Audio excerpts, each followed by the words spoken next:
Welcome back to another episode of the What We're Watching podcast. I'm Megan. And I'm Jenny, and today we're talking about Love, Simon. And this is the kickoff of our back to school episodes. Yay!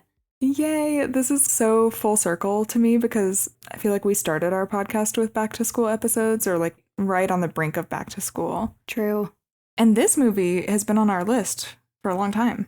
I know it has. I was so excited to watch this. I had actually never seen it. Really? Yeah. I remember when all the trailers came out, I remember wanting to see it so bad, and for whatever reason, I didn't when it came out. And so it was really fun to get to watch it. Oh my gosh, tell me everything. What did you think? I'm staying with family right now, and so I watched it with my parents and my sisters, and it was very fun. So it was great. It was great. I mean, it's so cute. Like, it's such a good movie. It's like has all the high school nostalgic vibes that we like, and it was nice to see a more modern high school movie. You can tell that it came out around 2018 as opposed to the movies that we cover that came out early 2000s. Because there's just modern references. So I was kind of like threw me for a loop when they would talk about like things that are used like slang that people use now.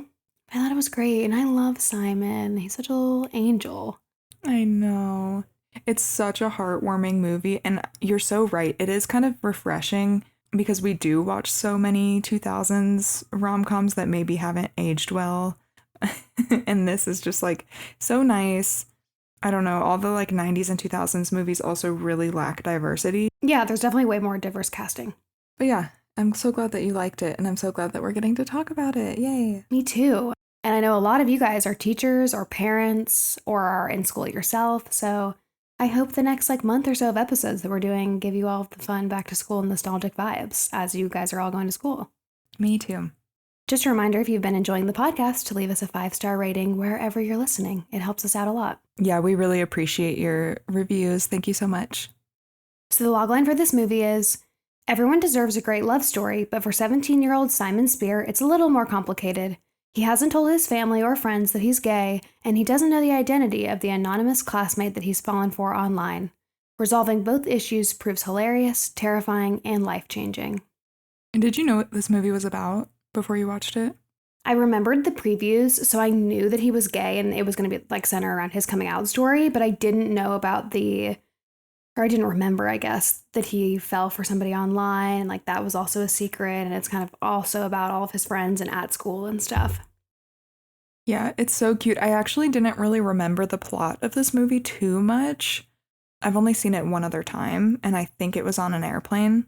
Which, by the way, this movie is too emotional to watch on an airplane. Would not recommend, because I think I was like sobbing by the end. This is a toughie to watch in public.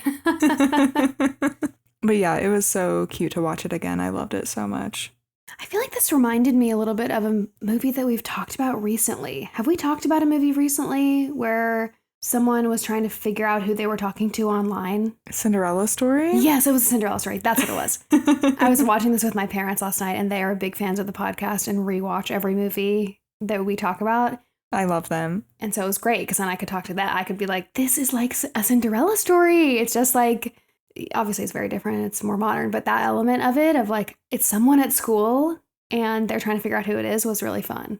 I really liked how they did that too. It wasn't like cheesy or weird that they were talking online. Mm-hmm. And it did make sense that they were at the same school because of the school blog that this all filtered through. Right. I just thought that was really smart, and I don't think that's done a lot in modern movies where they like try to make social media and internet stuff happen.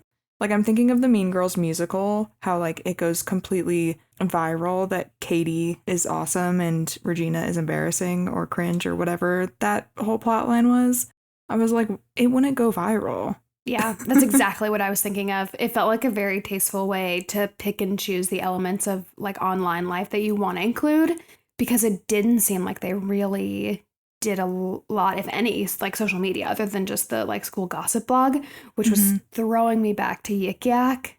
Yes. Oh my gosh, yes. I don't know if you guys remember Yik Yak, but when I was in high school, I think my high school ended up banning it because there was like some anonymous, I don't know if it was hate, but just like people being made fun of anonymously online. And so my school didn't allow it, but it reminded me a lot of that. And so I liked that it centered around this one platform as opposed to totally what you're saying, like in the Mean Girls movie, where it was like, we were seeing texts and TikTok and Instagram and like, it was just a lot.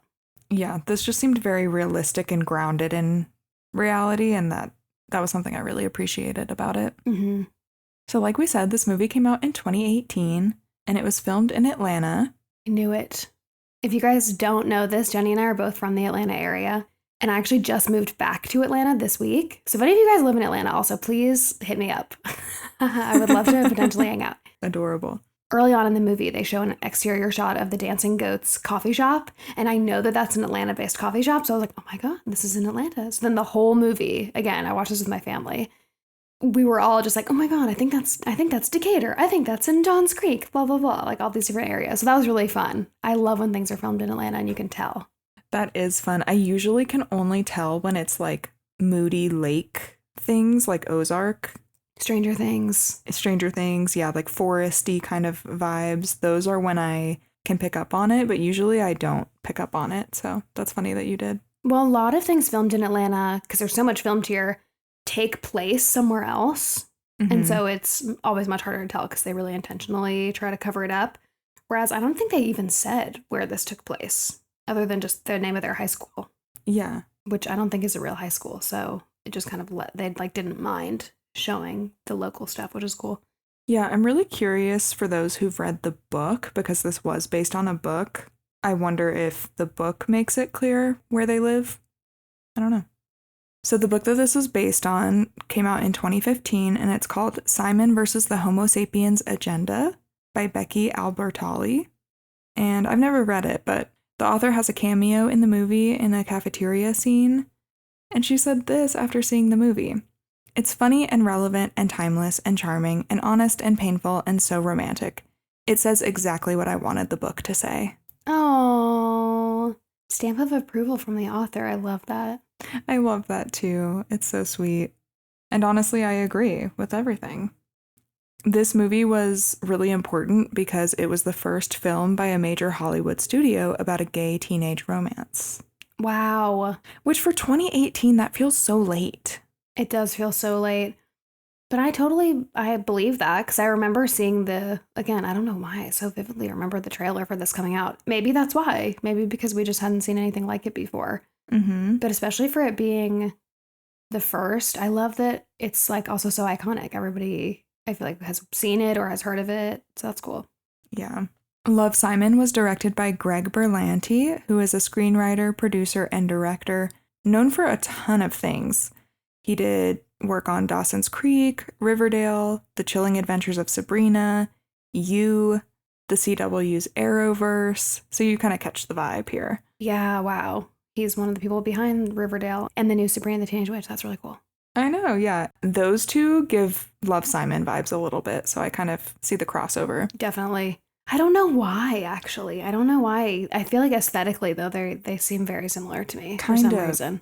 Yeah. Something about like the teenage modern conversations, maybe. Yep. I don't know. I bet you're right. So Greg read the Love, Simon script in one sitting, and he said, I felt like I really had to be a part of it. I just had that thing go off in me. And he found himself volunteering to be a part of the movie in any way the studio might need. According to him, there were only straight people working on it before he came on board. And he is gay. He's married to soccer player Robbie Rogers, and they have 2 kids. Oh, I love that. Yeah, but it's so odd to me when studios make movies about people that are not on the team, like on the crew. Mm-hmm. The crew has no idea what their experience is. Yeah, disappointing. It is, but I'm glad that Greg came on board. A lot of critics compared this movie to John Hughes' teen films, like The Breakfast Club, Ferris Bueller's Day Off, Pretty in Pink. Like, that's a huge compliment. High praise, yeah. And the director did take a lot of inspiration from these classics, and he said he wanted the movie to feel nostalgic while still being contemporary. And I really feel like it was. It was so nostalgic for some reason. Yeah, mission accomplished. I did a great job doing that, which I feel like is why it fits so well with our podcast, even though it is a little more modern than most of the things we normally cover, but it feels like seamless. Absolutely. Yeah. That's kind of how I feel about Crazy Rich Asians too. It's so nostalgic rom-com vibes, even though I think that movie was also 2018. Totally. I feel that way about No Hard Feelings too. Yeah, with Jennifer Lawrence. That is such a good movie. I need to rewatch it. It's been a year. Time to revisit. Mm-hmm. So Greg Berlanti wanted the friendship between the cast to feel authentic, so they spent 2 weeks of rehearsal together before filming. And I really do feel like everyone felt really close. Even the characters who were not in the same cliques and friend groups in this movie, it felt like high school when you go to like a small high school, which I did, and you still kind of like know everybody and are kind of friendly with everyone. Yep, exactly. It was that exact vibe. It reminded me a lot of Booksmart in that way also, where you could tell the cast had relationships outside of the movie. Yeah, because it's always weird in a high school movie when like they don't recognize the people at their high school. They don't have any relationship with them whatsoever, have never interacted with them. I always feel like that's weird. And that probably is true for some like really big high schools, but that wasn't my experience. Mm-mm.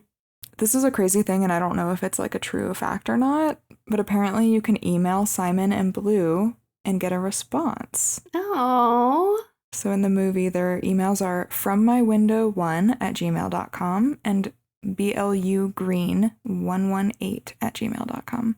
If anybody tries that, please let us know. I'm extremely curious. Me too. Maybe it's just like an automated response. But maybe it's also if it's one of you guys, please let us know who is running this email. Because those are like random emails. Like it does not feel corporate. So You're like, it's just a fan account. yeah.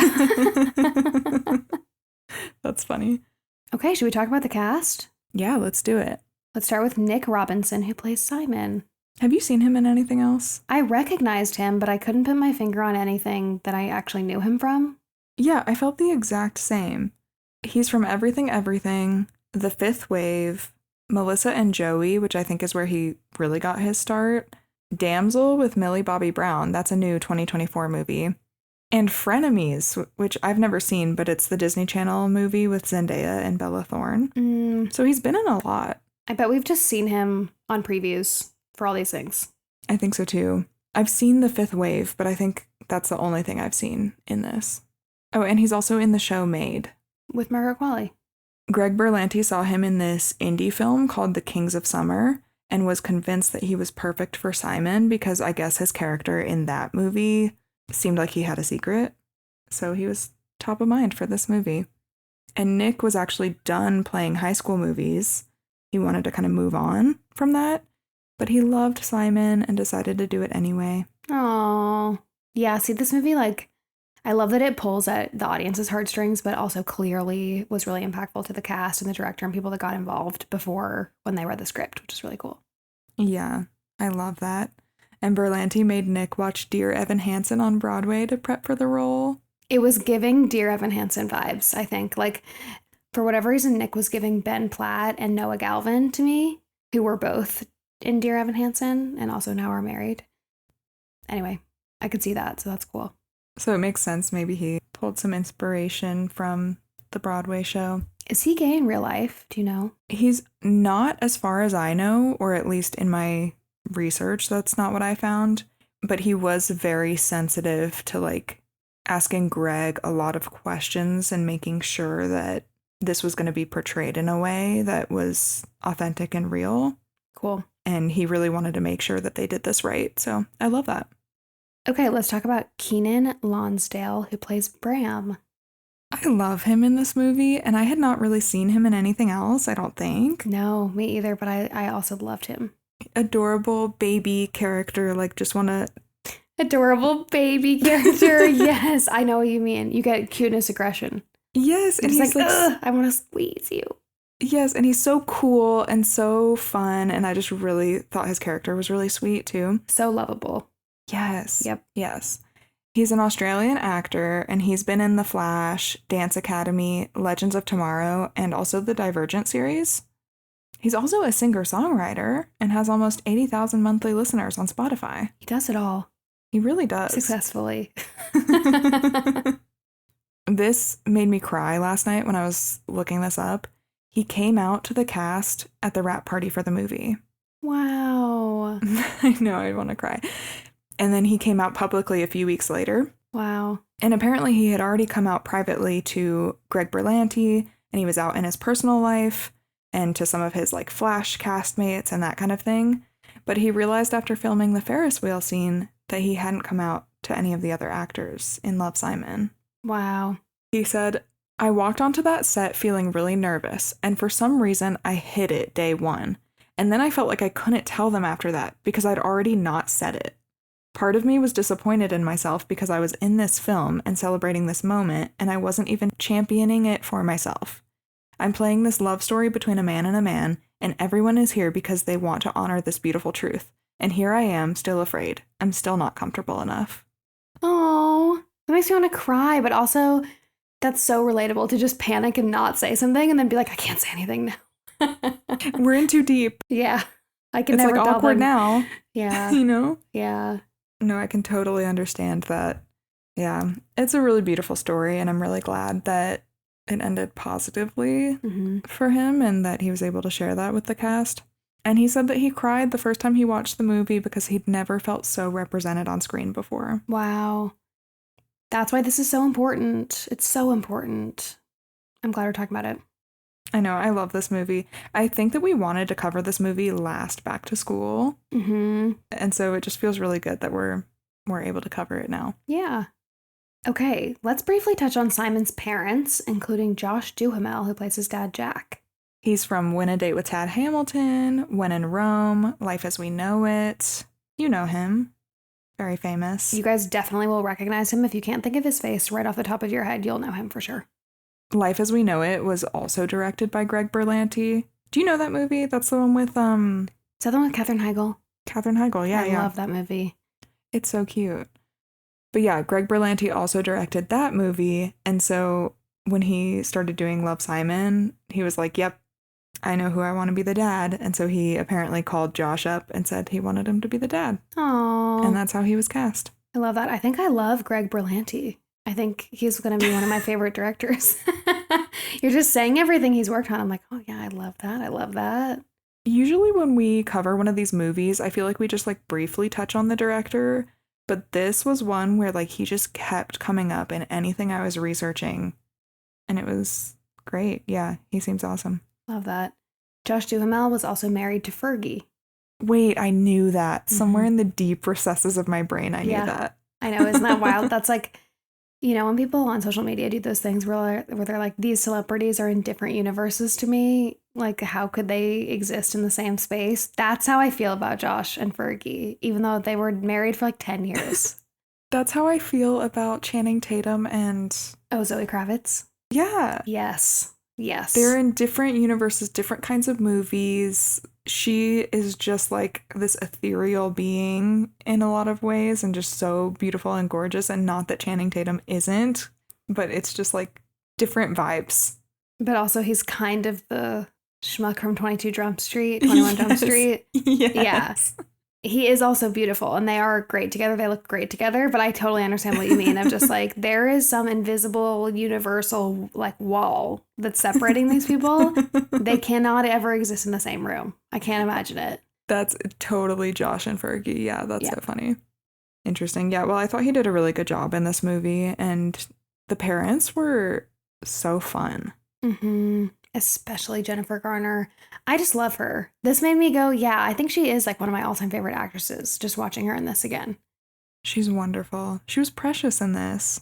You guys obviously know Jennifer Garner. We've talked about her before. We actually talked about her twice in the 13 Going on 30 episode and the Juno episode. So if you guys want a deep dive on her, we do it in both of those. But you guys know her, obviously, from 13 Going on 30, Alias, Daredevil, Juno, many, many, many other things. Most recently, if you guys have been to the theaters recently, you would have seen her in Deadpool and Wolverine. And I just love her. She's just the best of the best of the best. She always plays such a good mom character. She was perfect in this one. I also loved that she was a therapist. Yeah. That was so fitting. Yeah, she's great. And they were just, her and Josh Duhamel were like, they were just like perfect. Anyway, should we get into the movie? Let's do it. So we open on Simon's parents, Jack and Emily. Again, this is Josh and Jennifer. Surprising him with a new car for his birthday. Simon has a voiceover that says, for the most part, his life is totally normal. He says his dad was the annoyingly handsome quarterback who married the hot valedictorian, and he has a little sister he actually likes who loves to cook. And then we see him at school with his friends, and he says, I'm just like you. I have a totally perfectly normal life, except I have one huge-ass secret. From Simon's bedroom window, he watches a hunky landscaper guy get out of the truck and gets startled when his dad walks into his room. And his dad, Jack, jokes about Simon startling so quickly and asks him if he needs a second to finish looking at lingerie photos of Gigi Hadid on the internet. I passed away. Habib. When he said Habib, I was like, no. It was so funny. The modern references were good. Mm-hmm. I feel like they did the thing really well where, in my opinion, and maybe I'm misreading this, you guys can tell me, his parents don't say anything like heinously offensive throughout the movie. They just do the thing that sometimes parents do where they say things that are like a little, you're just like a little bit like, you maybe shouldn't say that. Or just like, but it's funny. Do you know what I mean? Mm-hmm. Anyway, so him being like Gigi Hadid, I was just like, what? It was just a classic dad moment, you know? It was a very dad moment. Yeah. When Jack leaves the room, Simon says under his breath, "You got me," about the Gigi Hadid thing. Then Simon's sister Nora makes everyone these fancy pancakes for breakfast, and Simon heads out the door. He introduces himself to the landscaper that he was looking at across the street, who's leaf blowing and can't hear him. And Simon says, "I like your boots. Okay, bye." And then he gets in the car and puts his head on the horn, and then he drives off to pick up his friends for school. We learn the friend dynamics pretty quickly. There's Leah, who's played by Catherine Langford. You guys know her from 13 Reasons Why. And she's obsessed with a school gossip blog called Creek Secrets. And then there's Nick, played by Jorge Lendeberg Jr. He's from Spider-Man Homecoming and Night Teeth. And he can't stop talking about his weird dream that he had about being in a cave and not being able to see. We also can tell that he likes Abby, who's played by Alexandra Shipp, and she is from the Barbie movie. That's what she's been in most recently. You remember her? Yes. The whole movie, my mom and I were like, I know her, but I don't know how I know her. And it's because the context was just so different. Like, she wasn't another high school thing, you know, like Catherine Langford. Yeah. She was in the Barbie movie and Anyone But You. Yeah, and Anyone But You. Mm-hmm. So we learn Abby is a new addition to the friend group, and she tells Nick that maybe his dream is about not seeing something that's right in front of his face. And this makes Simon really nervous, and he turns up the music. When they get to school, they see Ethan, played by Clark Moore from Crazy Ex-Girlfriend, and he is their openly gay classmate. They make a comment that he's the only one that's out at school. And he's talking to his friends about going as Slutty Charmander for Halloween. Did I say that right? Yeah, you did. I don't know. Jenny just told me that that's a Pokemon. I don't know anything about Pokemon, so this went right over my head. And meanwhile, I was just like dying at that part. I was like, I have to put this in the outline. And then make Megan talk about it. We see another kid bully Ethan for his scarf, which made me sad. But then we can tell that Ethan is kind of used to it. This is how he gets treated at school because he ends up standing up for himself. Simon makes a comment to his friends that he wishes that Ethan wouldn't make it so easy for the other kids at school to bully him, which I don't like this comment, but like knowing that Simon is gay, like you can tell this is coming from a place of like his own self-preservation, you know, because Ethan presents differently than Simon does. And so I think Simon's just like, if you button it up, no one will make fun of you, you know, and he's very much on the defense, obviously, because he's not out and he's trying to hide it. Anyway, but that comment made me sad for both him and Ethan. Me too. It was very telling about how Simon feels about himself. I can imagine it's also intimidating to see somebody at your school who is out, who is like very openly gay and everyone knows and you're still hiding, and to not feel like you can relate to that person. You know, because they present so differently. They have totally different interests. They have totally different friends. Like, I just can imagine Simon being like, well, I'm not like that, so maybe I can't come out, or maybe I shouldn't come out because he's the only example that he has at school. Yeah. I don't know. I don't know if that makes sense, but no, it does. Sad comment. And then at their lockers, we meet a theater kid named Martin who has a huge crush on Abby, but she's very much not interested in him. Abby is the it girl. Abby is the girl. Yeah, she's great. I love her. That night, Simon's family eats takeout in front of the TV, and they try to decide what to watch. Simon's mom, Emily, suggests that they watch The Bachelor.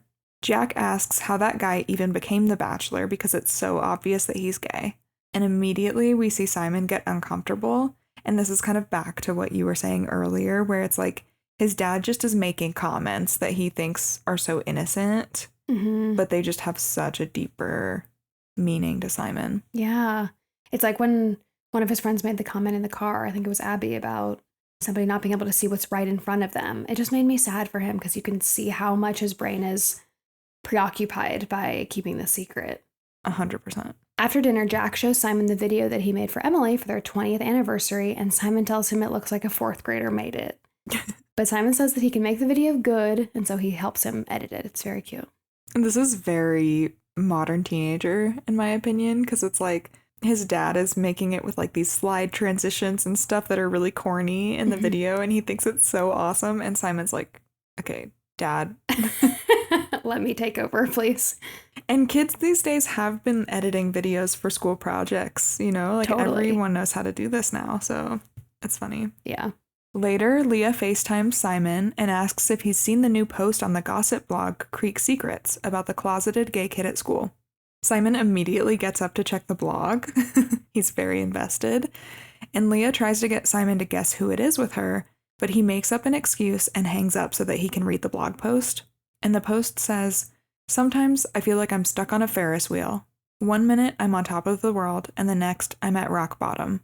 Over and over all day long. Because a lot of my life is great, but nobody knows I'm gay. Blue." Blue's email is included on the post, so Simon starts to email Blue from a new email address that he created.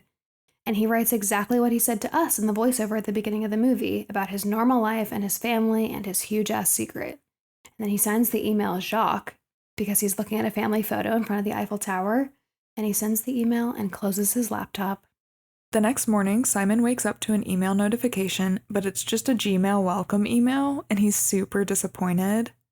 This is so accurate to, like, the teenage experience of having a huge crush on somebody and, like, taking a leap and sending a message and then, like, waiting for them to respond to you and then getting your hopes up and then they don't respond to you. It was so accurate to me.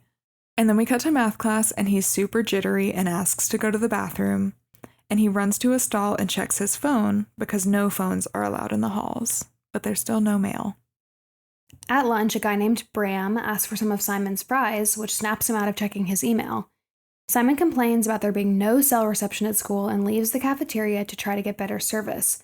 But the vice principal, Mr. Worth, who's played by Tony Hale, who's Buster from Arrested Development, he also is the voice of Forky from Toy Story. He does so many things, you guys will recognize him. So Mr. Worth snatches his phone from him and says Simon knows he can't text in the halls, so he tells him he can pick his phone up after play practice. You know who he really reminded me of? Mr. Worth. He reminded me of the principal in She's the Man. Yes, that's exactly what I was thinking.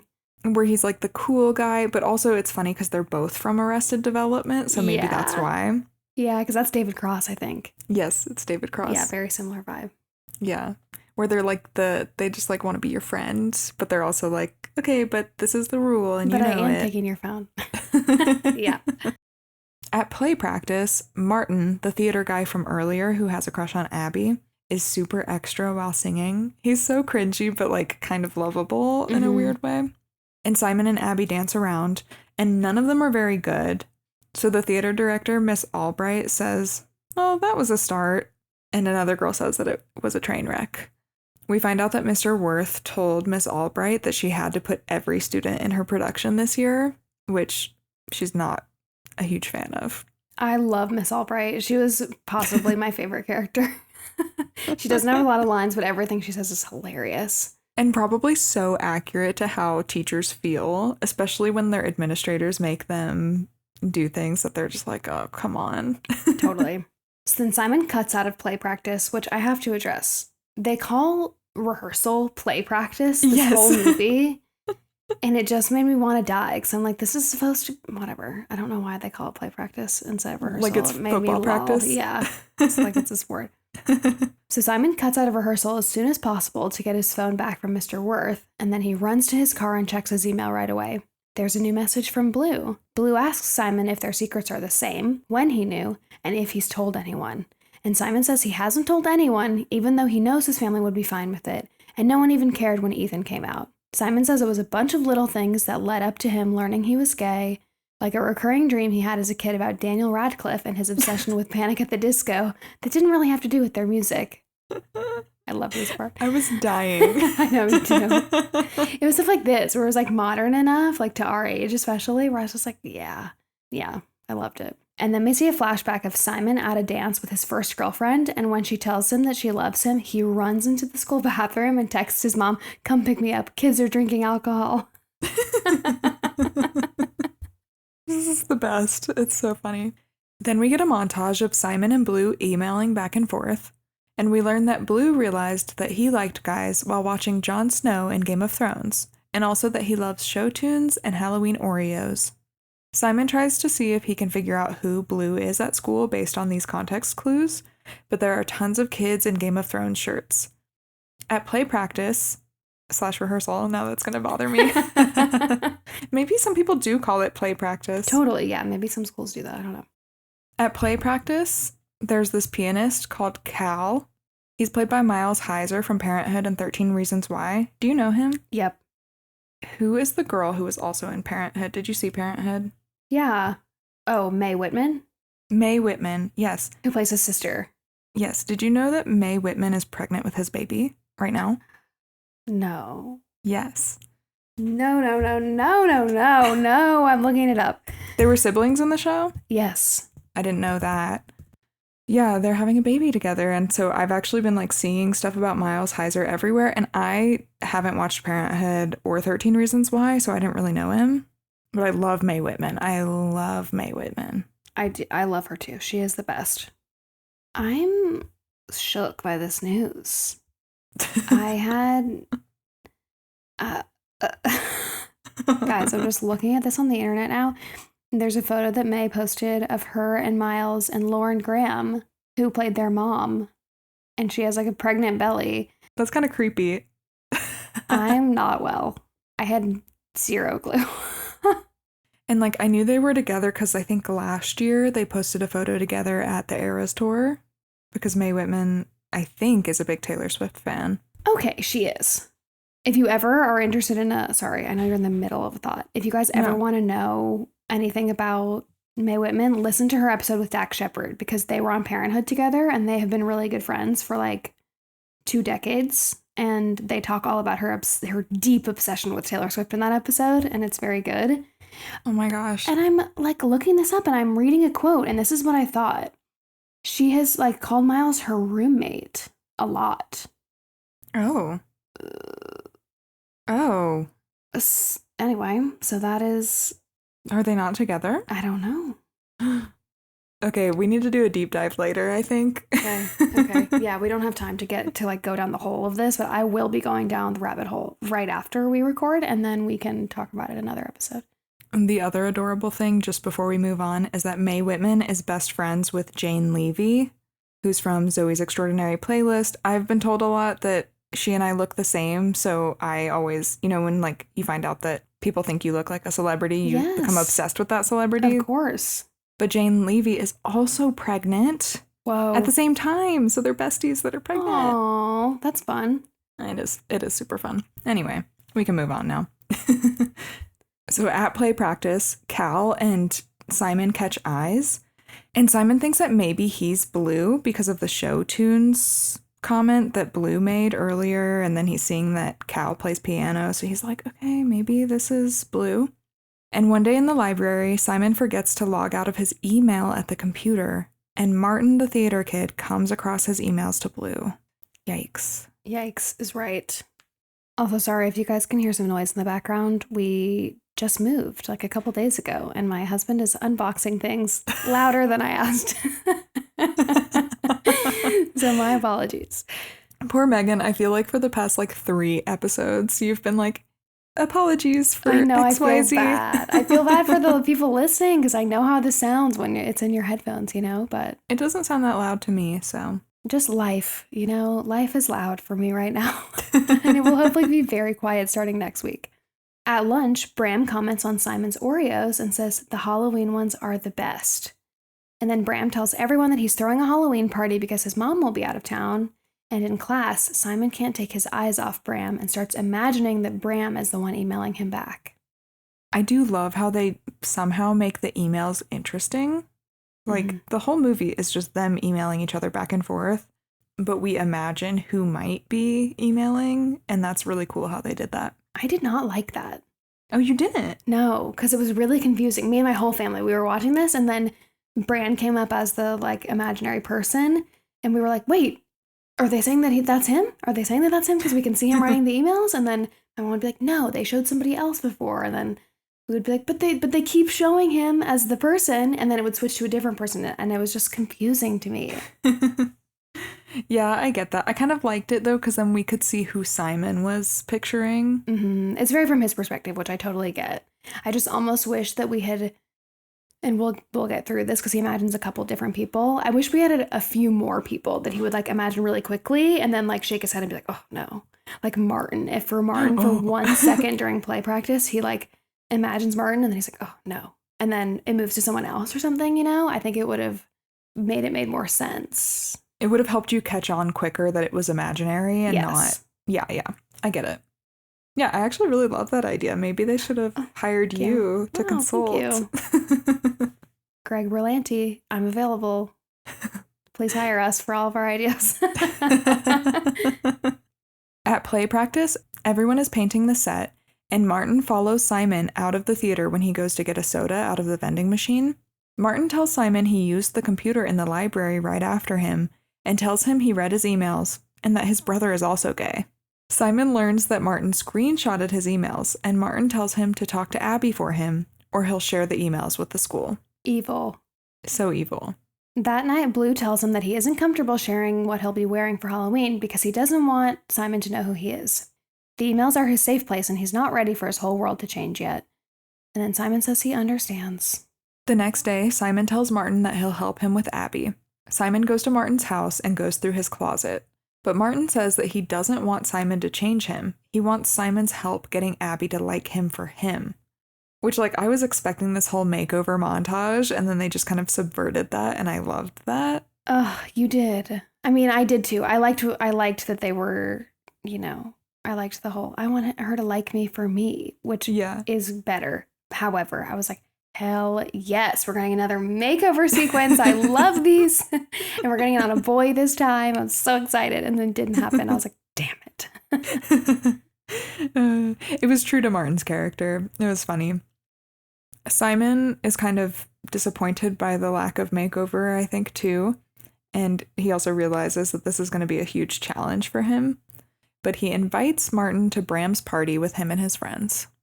And then we jump to the night of the Halloween party, and Simon and Leah are dressed up as John Lennon and Yoko Ono, and Nick is Cristiano Ronaldo. Abby shows up as Wonder Woman, and you can tell that Leah has this weird reaction to her, like she's just intimidated that Abby showed up in this, like, really cool, like, short costume, you know? Mm-hmm. And then Martin shows up with a beard and a black dress and says that his costume is a Freudian slip. And the friends are not happy that he's there. They did not know that Simon was inviting him. To the surprise of no one, Martin and Abby do not hit it off, as much as Simon is like trying to force them together, but Nick and Abby seem to be. When they get to Bram's party, he's wearing a lei and says he's post-presidency Barack Obama, which is the cutest outfit ever. Mm-hmm. Bram offers them drinks, and Nick says Simon doesn't drink, but Simon's like, it's Halloween, and he ends up drinking. Nick and Simon watch the girls dance, and Nick talks about how hot Abby is as Wonder Woman. And Simon agrees with him. And Nick says, you're not into Abby, are you? And this is where Simon has to, like, balance trying to play it like he likes girls, but also not his friend's girl, you know? Yep. And so he's really awkward. And he's like, no, she's not really my type. Well, not because she's black. I love black women. Not like, you know, I have a thing for black women. I just love all women. And it's just it hurts. It's like foot in mouth as soon as he starts talking. And Nick kind of just squints at him, and it's super awkward. But then he says he's going to ask Abby out, and Simon has to scramble and make something up to try to persuade Nick not to, so that Martin doesn't out him to everyone. Mm-hmm. So Simon suggests that Abby and Martin join him and Bram to play the drinking game Beirut. And Bram and Simon get really drunk and end up doing karaoke together. And then Simon gives himself a pep talk in the bathroom to tell Bram that he's Jacques. because he's convinced that Bram is the guy that he's emailing. But when he goes to find him, he walks in on Bram making out with a girl. And then Martin pukes on him, on Simon, which is so unfortunate. And so obviously they end up leaving the party, and Simon is disappointed, and Leah helps walk him home because he's stumbling everywhere. And then he freaks out because when they get to Simon's house, his parents are waiting up for him. Leah tries to cover for Simon, but it's obvious to Emily and Jack that he's drunk. And Leah thanks them for letting her stay over at their house, and they say that she doesn't need to thank them because she's been staying over at their house for 10 years because she's Simon's best friend. When they go upstairs, Emily and Jack ask each other how they should feel about John Lennon being drunk, and they decide at least he didn't drive drunk and he's home before curfew. I love this part.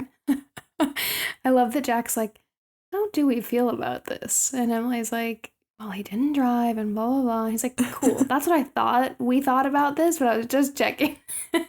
I'm sure that's such an authentic conversation. I know. Up in Simon's room, Leah says that sometimes she feels like she's always on the outside. Like tonight at the party, it felt like she was watching it from across the room. And Simon says he feels like that sometimes too. And Leah says that she wishes she could just be carefree and hook up with people at parties, but she's the kind of person who's destined to care so much about one person that it nearly kills her. And Simon says, me too. And we can tell that Leah thinks that he's talking about her, but then he says that they should go to bed, and he just like rolls over, which is so annoying and funny because like there's so much tension between them in this moment, and Leah's like looking at him with like puppy dog eyes, you know? Yeah. And Simon just rolls over because he just is he's missing the message. But then when Leah goes to sleep, Simon gets out his laptop and starts writing to Blue again. Simon says he doesn't know why gay people are the ones who have to come out and that straight is the default. And then we get this iconic montage of all of the friends coming out as straight to their parents, to varying levels of shock and concern from their parents. I love this part. This is made me laugh so hard. It was iconic. This is the one that I think when you look up Love, Simon, this is like the scene that pops up. And then Simon says that maybe when college starts, he'll be gay and proud, and we see him dancing throughout his college campus with other students like a musical. And then Simon looks at the camera and says, yeah, maybe not that gay. And he signs his email off, Love Jacques, without thinking. And then he panics when he realizes it, but it's already sent.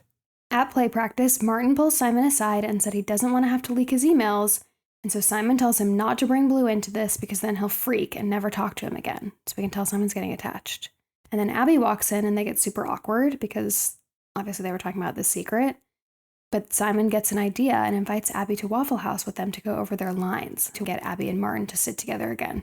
This reminds me of like a John Green movie or book because I feel like John Green likes Waffle House. Totally. That's a good comparison. Simon gets a response from Blue that says he's been inspired to tell his family. And he thanks him and says, love Blue. Yay. Cute. At Waffle House, their server Lyle remembers Simon from class, even though Simon doesn't remember him. And then Simon starts to think that maybe Lyle is Blue.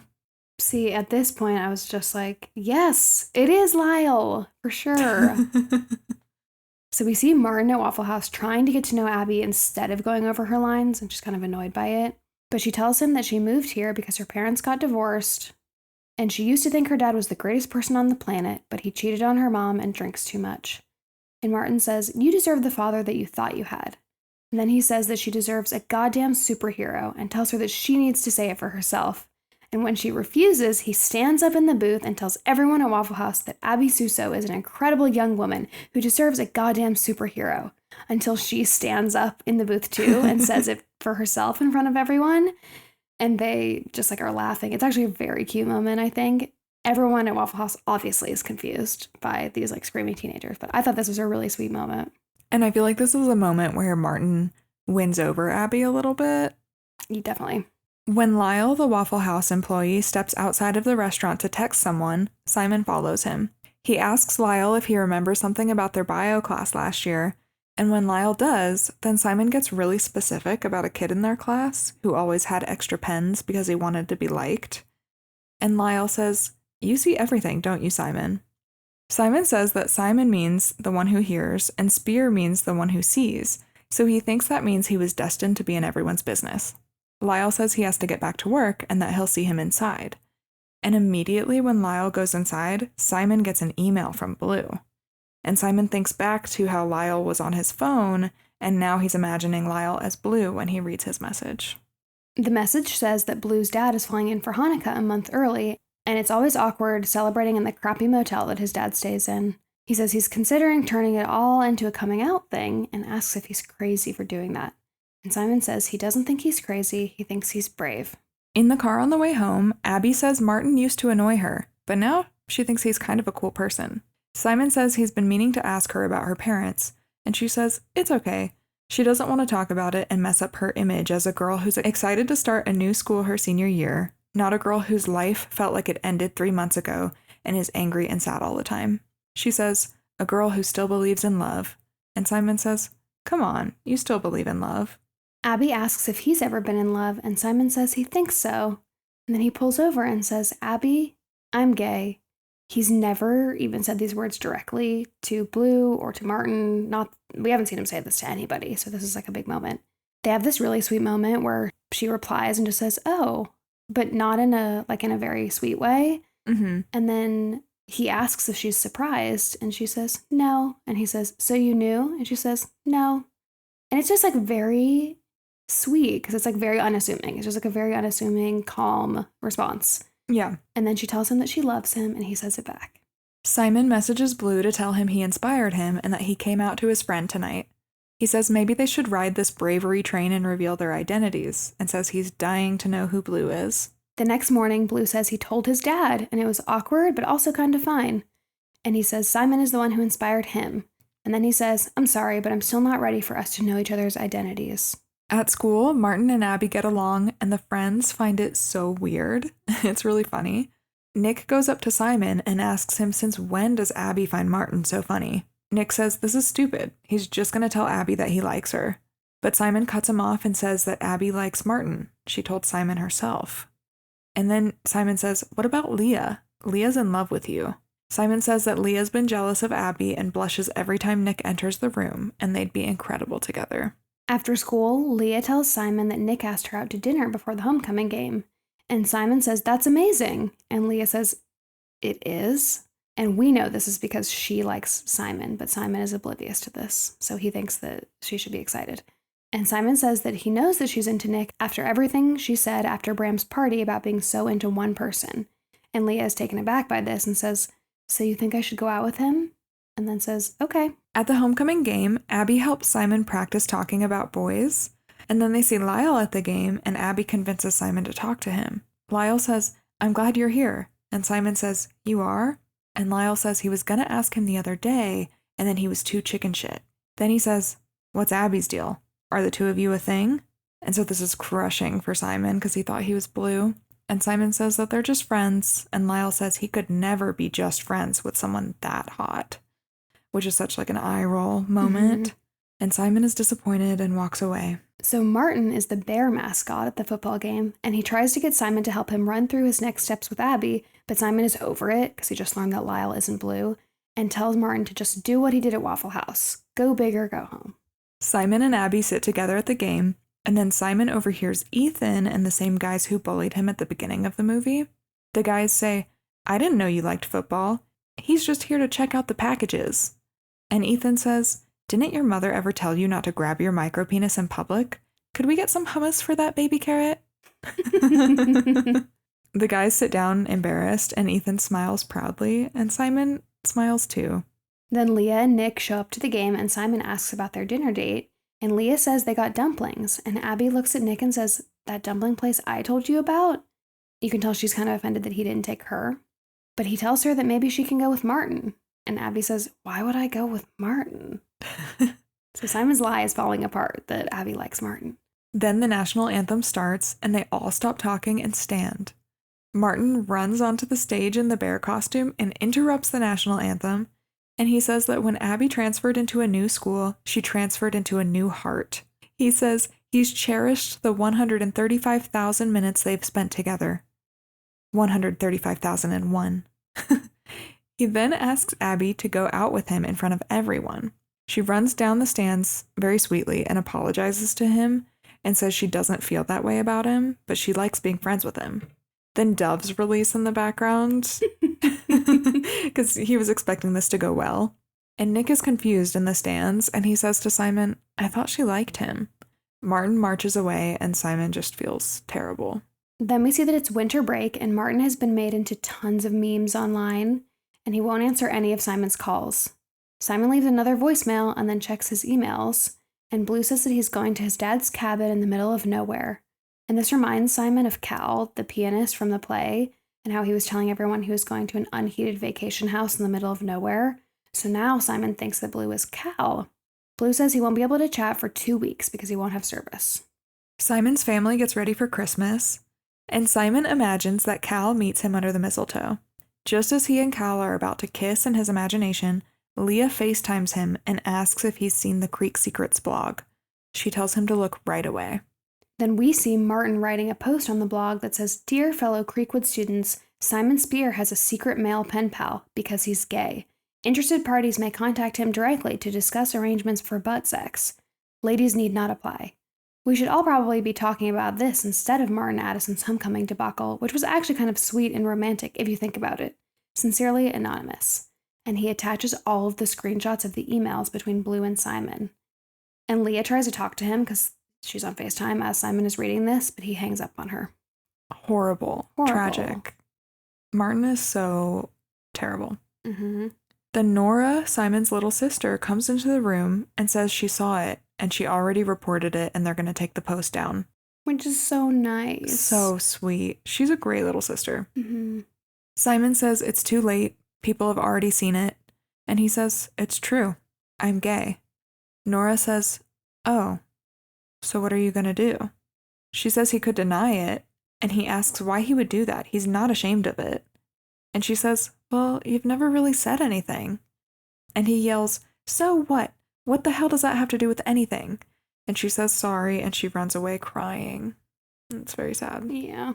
Simon emails Blue and says he knows that he won't see this until he's back, but explains what happened. He tells Blue to please not freak out and disappear. And then all of Simon's friends text him trying to be supportive, but he throws his phone. It's Christmas Day, and the family opens presents. Simon's parents got him Bluetooth headphones. Emily says they can return them if he doesn't like them because he's not acting super thrilled, even though he's saying that he loves them. And then he says he wants to talk to them about something. He starts to talk, and Jack says, let me guess, you got somebody pregnant. No, you're pregnant. And Simon says, I'm gay, and I don't want you guys to think anything different. I'm still me. Emily says, of course you are. And his dad tries to make light of it and asks which one of his old girlfriends turned him.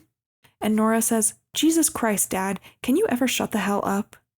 And Jack says he's kidding, and Nora says it isn't funny.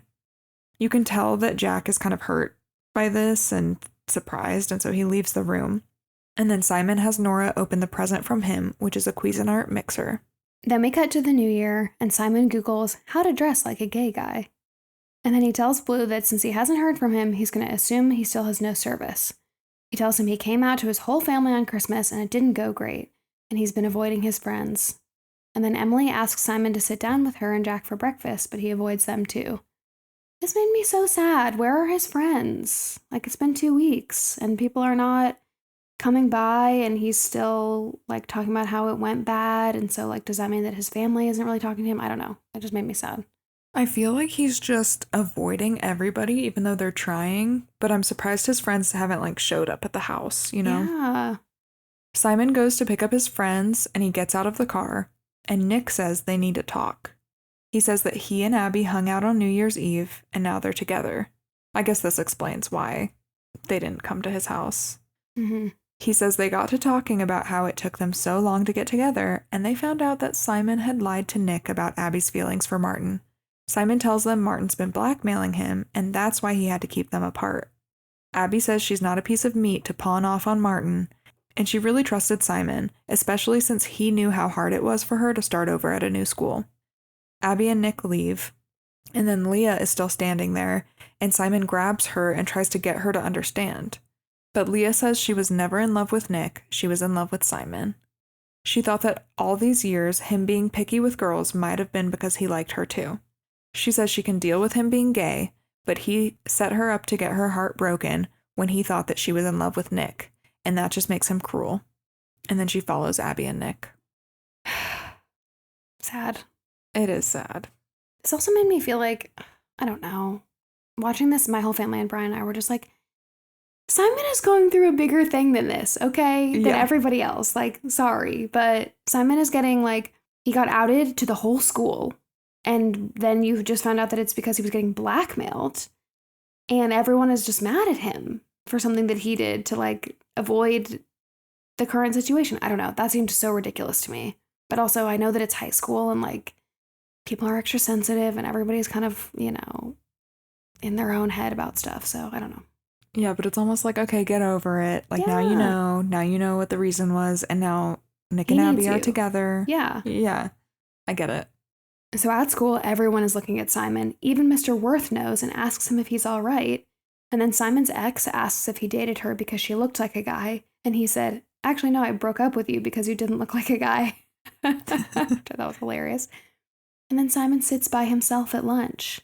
And the guys who bully Ethan dance on a table and pretend that they're Simon and Ethan hooking up to make fun of them. And Simon gets up to confront them, but Miss Albright, the theater director, steps in and tells them they're destined to be nobodies. She just roasts the hell out of them. It's incredible. Yes. It's my favorite line from her the whole movie. She's amazing. Simon and Ethan are sent to Mr. Worth's office, and Simon asks Ethan why they have to be there too, and if they can just let this shit go. Then he apologizes to Ethan and says none of this happened when it was just Ethan out. Ethan says, you know what they say, one gay's a snooze, two's a hilarious hate crime. He also says that Simon could have told him he was gay. Simon says he didn't think they had much in common. Ethan says, you're telling me. It's not like your all-hoodie wardrobe rocks my world. Simon says maybe he was jealous that Ethan's been out since he was 16 and that it's always been so easy for him. Ethan tells him it's not easy. His mom still tells his grandparents about the girls he's dating every Sunday. Then Mr. Worth makes the two bullies apologize to Ethan and Simon. But this was a really good moment between Ethan and Simon where Simon realizes that just because Ethan has been out and confident and fully himself, it doesn't mean that it's been easy for him. After school, Martin tries to apologize to Simon and says he didn't know people still did stuff like that, referring to the cafeteria situation, and he didn't think it would be a big thing. And Simon says it doesn't matter if it would be a big thing. He's the one that's supposed to decide when and where and how, and Martin took that away from him. Simon finally gets an email from Blue that says that he saw the post. He says, I'm sorry, Simon. I can't do this anymore. Simon says, you can't leave me alone. Everything's falling apart. And then he gets a notification that the email failed permanently. And Simon starts to sob, and it's just so sad. At school, Simon sees Cal talking to a girl, and he approaches him. He asks if he's Blue, and Cal says, I'm sorry, it's not me.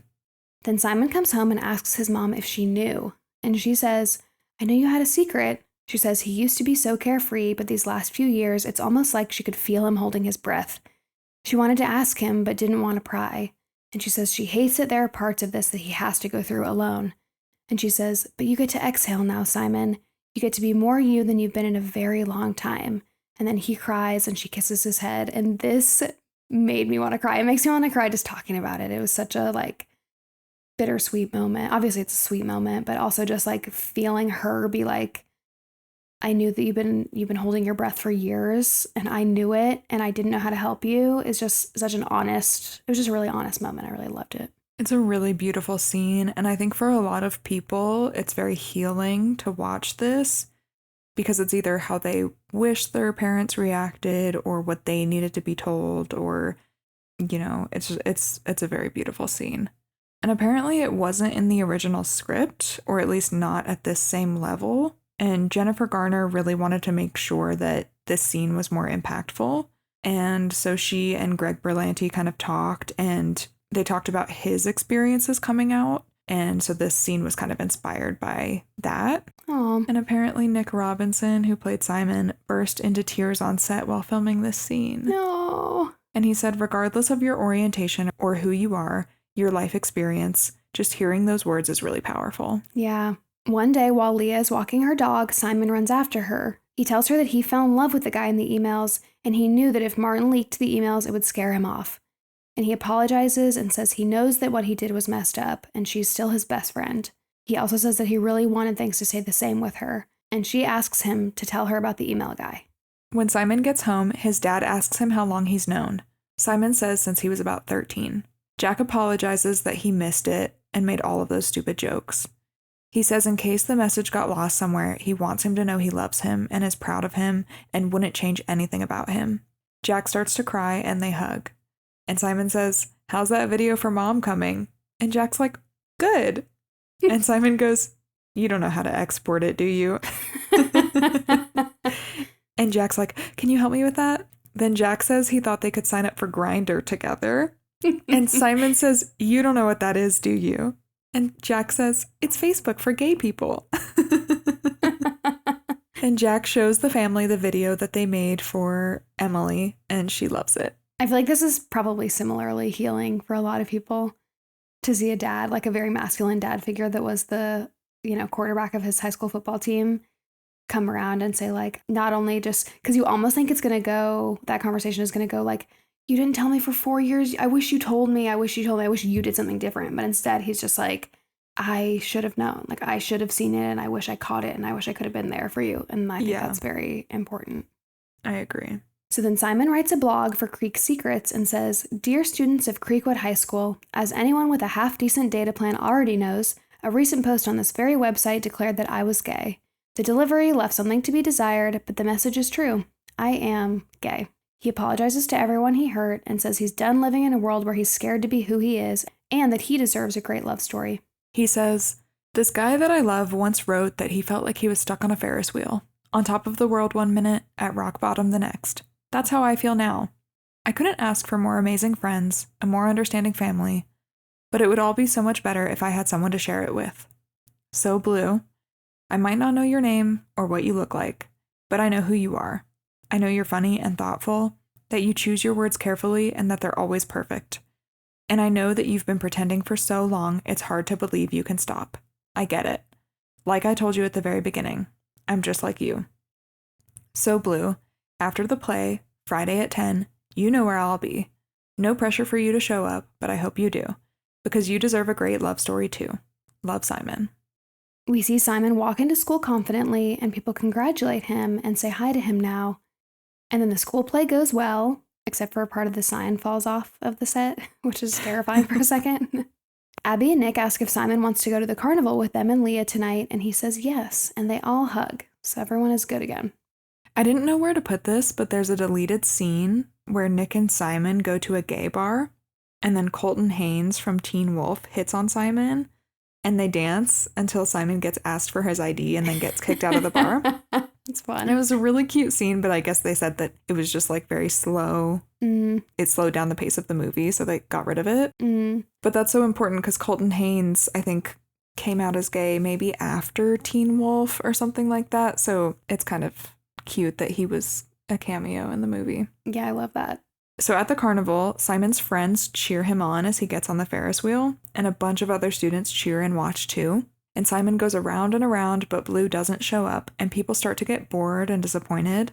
The ride operator tells him to get off because it was his last ride ticket.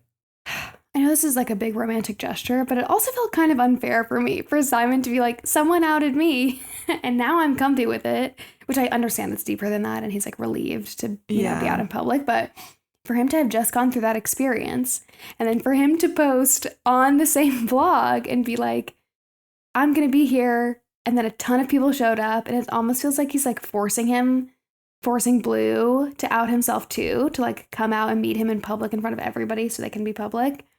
And again, I do think this is a great, like, very sweet, big romantic gesture, but I also was just like, bro, you might not be ready, I don't know. Yeah, like a lot of pressure. Maybe try to get him to come out to you and reveal his identity to you first, right. Not like, I'll meet you in public, I don't know, I just thought that was wild. A wild move. No, it was. There is this funny moment where Martin runs through the crowd of people watching the Ferris wheel and tells them to wait. And then he says, I'm Blue and I love you. And Simon's like, no, you're not. And Martin goes, no, I'm not. But this is so brutal. Because everyone's just been standing there all night. And then he gives the ride operator more money so Simon can ride one more time. And then at the last minute, Bram runs up and says, "Can I sit there?" And Simon says, "I was kind of waiting for somebody." And Bram says, "Yeah, I know."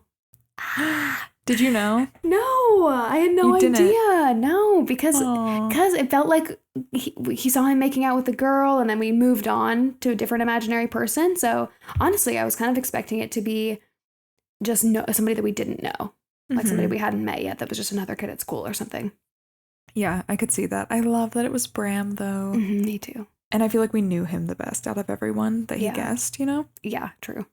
Simon asks Bram about the night at the party where Bram was hooking up with a girl, and Bram says that he was drunk and it ended right after Simon found them. Simon goes, "And you're Jewish?" And Bram goes, "And I'm black too, and gay." He says he didn't think that he had it in him to show up until he was walking towards Simon. They ride the Ferris wheel to the top, and Bram asks Simon if he's disappointed that it's him.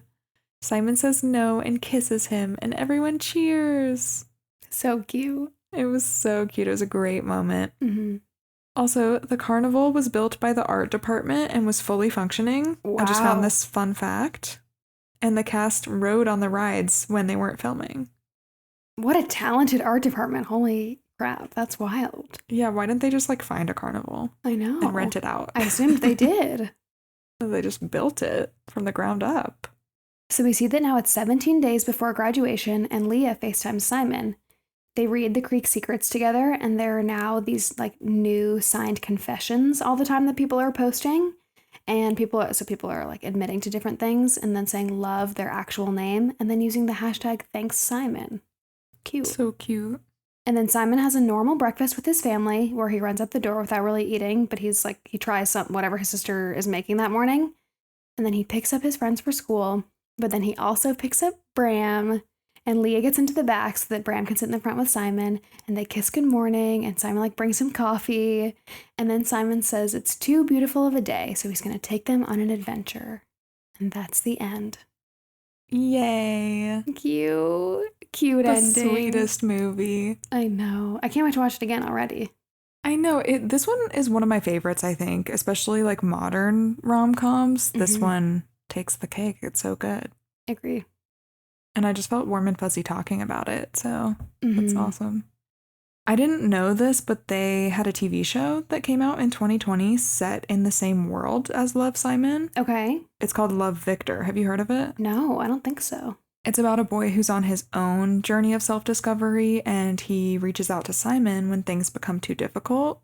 I think Nick Robinson plays the voice of Simon, and I think it's like they're messaging back and forth, but I don't think we actually see him. Okay. I don't know. I haven't seen it, so let me know if you guys have seen it. And there are 3 seasons. Cool. That's so cool. I want to watch it. That sounds good. I know. I feel like it'll probably have the same wholesome vibes. I don't know if it's also directed by Greg Berlanti or not, but I bet it's good. Fun. Well, thank you guys for listening. Yeah, thank you. This was a really fun watch. Hope you enjoyed our first back to school episode. And we'll see you next week. Bye.